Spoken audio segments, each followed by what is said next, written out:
So were you aware that your iPhone can let you go through a transit gate without using Face ID or Touch ID? Or that you can send money between two people via iMessage and the Apple Cash Card without needing to download something like a Venmo or a Cash App? Most people think the Apple Wallet is purely for Apple Pay, but they aren't aware that it can do so much more than just store a store of payment like a credit card or a debit card. So in this video, I'm going to walk you guys through some of the best features that Apple Wallet has for you that really goes under the radar, especially in Apple's ecosystem, and how it's pretty much at this point replaced my entire physical wallet, and for more and more people, it'll get to that point too. So let's get right into it. But now before we continue, if you do enjoy videos like this one where we go through all things Apple, including their first party software, consider subscribing to the channel and help us get to 1 million subscribers by the end of the year. But now let's talk about the first one, which is this awesome express transit mode. Let me explain.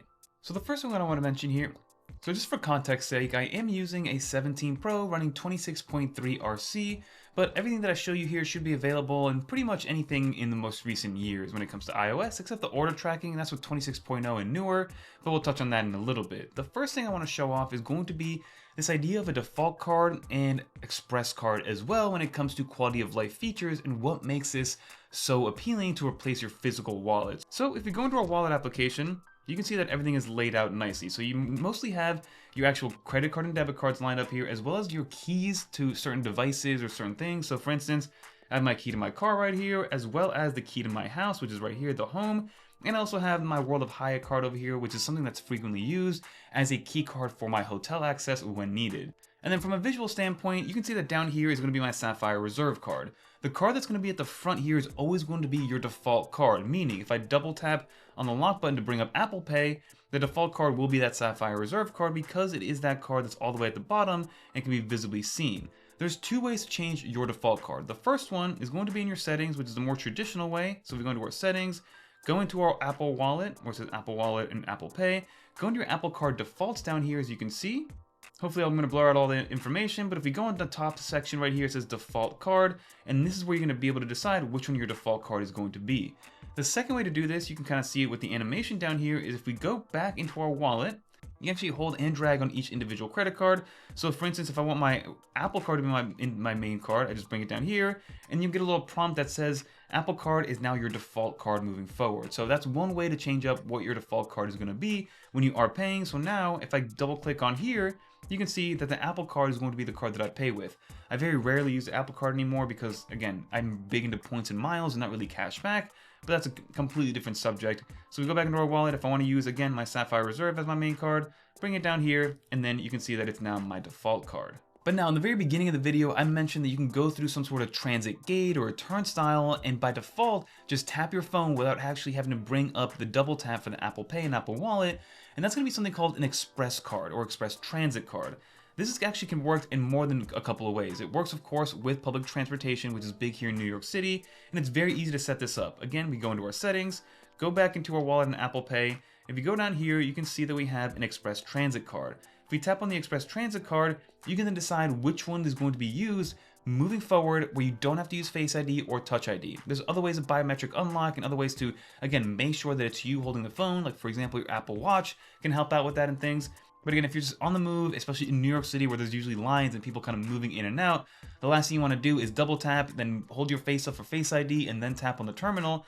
You can just select, for instance, my World of Hyatt card. It'll Face ID you right there to make sure that it's actually you. It'll update it now. Moving forward, my World of Hyatt card, because it does get me 2x back on all public transportation, will be used as my express card. So when I walk up to a turnstile, it's going to be easy that way. But another interesting thing to see here is if we go back into the wallet itself and we go into something like the My Home. The My Home is going to be, again, I have a smart lock on my front door where I can use something like my digital key, but I can also use a pin pad. I can use an NFC tag that I have, and there's a bunch of different ways to unlock it. But the most efficient way is by just express tapping your phone onto the lock itself, and then it'll open up. Same thing that I mentioned before with the express transit card. Normally, if you don't have this set up as an express transit, then it's going to be annoying where you tap on your phone, but then it's going to ask for your Face ID to unlock it, and then you have to tap it again on the lock to unlock it. Whereas right here, you can just turn express mode on, and it says express keys work automatically without requiring Face ID or your passcode, or it may be available when your iPhone needs to be charged. So I can just walk up to my home, tap on the lock itself, and it'll unlock without needing to do a biometric unlock, saving me a couple extra steps and saving me time and headache. Again, if you don't want to do that, you can just turn it off, and then it'll turn that off. So this next one is actually new to iOS 26.0, and it's going to be the ability to store your physical card information in your Apple Wallet, which further again removes the need to actually have a physical wallet anymore. For those of you that are unaware, when you do add an Apple Card to an Apple Wallet, let's say I'm looking at my Sapphire Reserve card, and then when you physically go to pay for it with Apple Pay, it's actually not using the credit card number that's associated with this Sapphire Reserve card. It's scrambling up its own version of it, and it's kind of bypassing it, which helps from a privacy standpoint, it helps from storing a card standpoint. So when you do tap on it, it's actually using a different card number. So to kind of show off what this looks like, if you go into the three dots right here, and then go into card details, then go down to card information, I'm going to blur out what it says right here. The top portion of this is going to be the physical card information, but down here where it says Apple Pay, this is the actual credit card number, quote unquote, that's used when you Apple Pay. Prior to the 26.0 update, the only credit card number that was stored on the phone was this kind of like fake one or this mock one that Apple Pay created, but now you can store the physical card information on top here, and you can edit it as you see fit, and you can enter it manually. So for example, if I go to a card that doesn't have this, so let's go into my World of High card, for instance. I actually haven't inputted the physical card information, but if I go into card information right here, you can see that it says add physical card information. If I tap on here, then I can either add it by a picture or enter the card details manually, and then I can do that. So if I am in a pickle and if I do need to maybe put in an actual credit card number or a physical credit card number, maybe at a retail store or online, I can then do that. Maybe they don't accept Apple Pay and I have to physically put a card number in. If I don't have the physical card around me, before 26.0, I wasn't able to actually go in here and get the individual card information, but now you can, and you can store it physically into these cards, which is great to see. I absolutely love that feature. Okay, now let's talk about Apple Cash, because this one is one that goes underrated a lot of the time as well. So right here you can see that I have something called an Apple Cash. And every single iPhone, when you open up the Apple Wallet and set it up, it gets an Apple Cash card created for it. And think about this as kind of like a prepaid card or almost like a debit card that can be used because again, you can connect it to your bank account, you can add money to it, you can use this as kind of like a secondary bank account to then send money the same way that you would send money via Venmo, but instead of that, you use it via your Apple Cash card. But what I like about this is that something new that came to the Apple Card was going to be tap to cash, which is very, very cool. And basically imagine using your iPhone as its own payment terminal to accept and receive cash the same way that you would do it via Venmo or something like that. So if you tap into the Apple Cash, what's nice about this is that it also acts as a debit card, so you can use this via Apple Pay however you see fit, the same way that you would use any other credit card or debit card, which is great to see. But what I'm going to show here is going to be the send a request button. You tap on here, and actually a little Easter egg, if you move it around, you can see that the colors on the card change. I love that little gyroscope, a little Easter egg. But we'll tap on send to receive, we'll tap on tap to cash here, we'll test it with $1, let it do its thing. It's going to ask you to double click to confirm. And now you get this animation. So now if you hold this up to somebody else who has their Apple Cash card open, you can then tap the same way that you would tap to pay, and then that dollar gets sent to them, and it gets sent to their Apple Cash card. And then when you're done with that, then you can either withdraw it or do whatever you see fit. So for instance, I have $15 on my Apple Cash card. I can click on the three dots and add money to it, or transfer to bank, do recurrent payments, look at the card details if I want to. Again, this is treated like a normal card or another store of value if you want, which is awesome to see. And also, if you have something like the Apple Card, the credit card itself, and you have the cashback enabled, the cashback will be rewarded to you the same day, but it'll be sent into this Apple Cash account, and then you can withdraw it to your actual bank account if you want to. But I can just have this turned on, and again, I use this more than Venmo and Cash App and Zelle even, because again, it's very easy within iMessage. Just press this plus button, press Apple Cash, and then within the $15, I can press the send button. You know, I can send to who the recipient is. Even now, inside of group chats, only the recipient that I select will be able to receive that Apple Cash as an example, and then you'll be good to go. So the Apple Cash card, again, it's a debit card. It's a way to store extra money. It's kind of like a bank account, which is associated with your credit card or Apple Card as well. And then if you have an Apple Card, it's also associated with that high yield savings account, but now it's also a POS or a payment terminal. So many things that you can do with the Apple Cash card that not a lot of people talk about. So if you use it, leave a comment down below and let me know what you use it for. Now this next one I do want to show off. Again, not every state has it, but every single time I make a video about the Apple Card, more and more states are going to be having to add this. But if you press the plus sign right here, you have the ability to add a driver's license and ID. As you can see here, you can set up a digital ID, which anybody can kind of make now at this point, which is basically like an online passport for you to set up. And then you have the individual IDs on a per state basis. I believe there are 12 states now that offer this, so Arizona all the way down to West Virginia. And then also you also have one for Japan as well. I'm in New Jersey. Unfortunately, New Jersey has still not adopted this. I'm still waiting for the day that it can be adopted. Adoption is a little slower than anticipated, but once you are set up in here, this is pretty much depending on your state, so don't quote me, look at your own state regulations and things like that, but it does replace your physical card for some states. Even some states on here that are on here, it does replace your ID in some states that are listed here. So definitely look into your own regulations. If you are in Arizona, make sure that you don't actually need your physical card, but it's good to know that you'll at least always have a backup of your physical card digitally in your Apple Wallet. And then something else that was added to the Apple Wallet is going to be the order tracking. So we go into the three dots and I click on orders right here, you can see that I have a couple orders. Now I wish this worked a little bit better, but if you do pretty much order via Apple Pay a lot of the time, then it'll be easy to kind of look up here.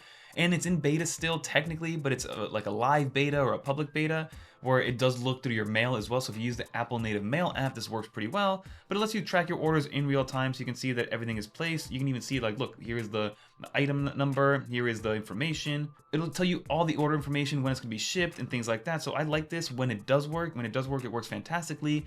And you get up-to-date milestones to where your tracking information is and where your item is moving forward. Another amazing one is the ability to share keys that are in your digital wallet. As you can see here, yes, there are credit cards here, but I also have a key, look, for my car right here. So as you can see, this is going to be a digital key, which is separate from the application, but you're able to share this amongst other people if you want to. So you can have the privileges set up, you can have the terms and policies. Again, this is gonna be on a per kind of provider basis. So depending on what Rivian's doing and depending on what the applications are doing, but you can also share this if I want to. So I can share the Rivian key, I can add people if I want to. So this is going to be very beneficial in a bunch of different scenarios. Again, this is a car key. I also have my home right here. So if I press on the info, there's a personal access code that I can click on here to invite people. I'm not going to press on that because then I can't show people.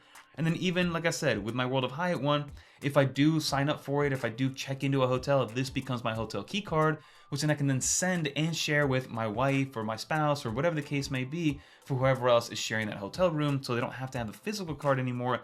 They can just use the digital card that's right here.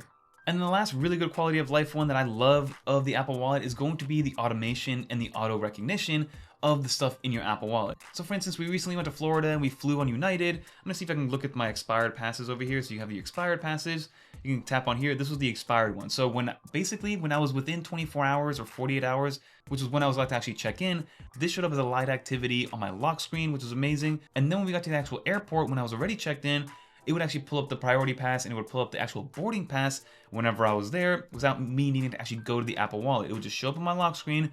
I would tap on there, it would ask for my Face ID, and then I was able to use my boarding pass as I see fit. So it uses recognition of location, recognition of everything that's around you to understand where you are, what time of day it is in association to that flight, in association to whatever you're doing, and then it'll pop that up for you to, again, reduce the amount of steps needed to get to where you need to be. So the Apple Wallet, again, has gotten amazing over time.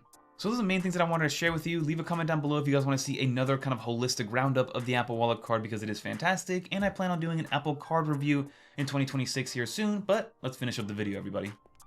So as you saw, the Apple Wallet has a ton of different features, and it's not just for Apple Pay payments at the grocery store or at a retail store. You can do so much more than that. You can store your IDs, your loyalty cards, you can tap to pay and use it as its own terminal if you are vending or selling something. So again, the Apple Wallet continues to impress me more and more as it evolves with iOS 26 and hopefully iOS 27 moving forward. There's a couple little things in there that definitely need improvement, like the order tracking and maybe some Apple Intelligence integrations, but overall, the Apple Wallet has completely replaced my physical wallet besides my ID. Even at that point in my state, most people will just take a picture form of your ID, so in a pickle, you really don't need your wallet anymore. But let me know with a comment down below what you think.